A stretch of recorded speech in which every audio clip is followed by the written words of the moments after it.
Hello guys, Steady for Landa po ulit. Isang licensed real estate broker. Pero wala pong kanalaman sa aking profesyon ng aking tatalakayin ngayon sapagkat ito ay tungkol sa expectations. Kayo ba'y umasa na at kayo'y nabigo? Tigilan nyo na po yung inyong sobrang pag-asa sa iba. Okay? Huwag natin pong asahan ng ibang tao na pupunta sa atin at darating sa ating buhay para gawing mabuti ang ating buhay. Bawat tao po may kanya-kanya pong pangangailangan, priorities, goals sa kanilang mga buhay. Kaya, huwag na nating asahan sila na sila ay darating sa buhay natin para gumanda ang ating buhay. Bagaman nangyayari naman yan sa iba, pero huwag nating asahan yun. Pangalawa, huwag natin asahan ng ibang tao na sila ay mag-work hard para sa iyo. Dapat ikaw ang gumawa para sa sarili mo.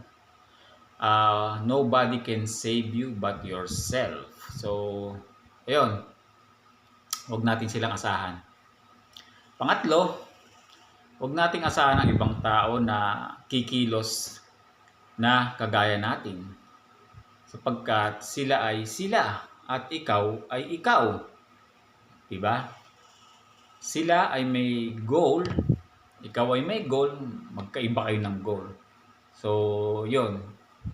Number 3, huwag nating asahan ng ibang tao na unawain tayo kung tayo ay nagbago. Okay? Walang masama pong magbago, lalo na yung ating pagbabago ay para sa ating ikabubuti. So, pag nakita nila, halimbawa, yung ating mga dating mga kasama at mga kaibigan, nakikita na nila sa atin na parang tayo yung nagbago na, umiiwas sa kanila.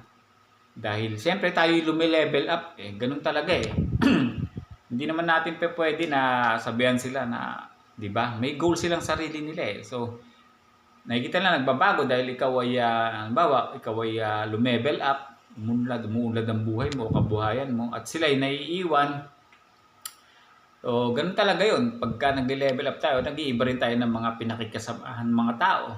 So, ganun yan So, gusto mo talaga maging successful sa buhay mo, pakikisamahan mo rin yung mga taong successful din.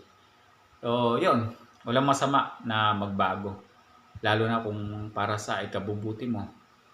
Minsan, ganun talaga yun Okay, susunod po. Minsan na nag-grow talaga tayo, different pace. Okay. At huwag natin din asahan ang ibang tao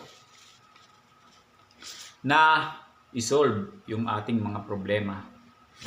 Bakit? Lahat tayo ay may kanya-kanyang mga problema, pasanin, dalahin, challenges sa ating buhay. Ang makakapag-solve lamang nito ay tayo, di po ba? Kaya wag nating asahan ng ibang tao na sila ay magsosolve ng ating mga problema sapagkat sila rin mismo sa kanilang sarili ay meron din silang mga challenges sa buhay, mga problema na mga pinagdaraanan. Ayun, so kayo po ba may alam pa kayo na ibang mga bagay na inaasahan ng ibang mga tao na hindi na nila dapat pang-asahan? Comment down below lang po. At don't forget to like and consider subscribing to my channel. Thank you very much for your support. Till next time, bye.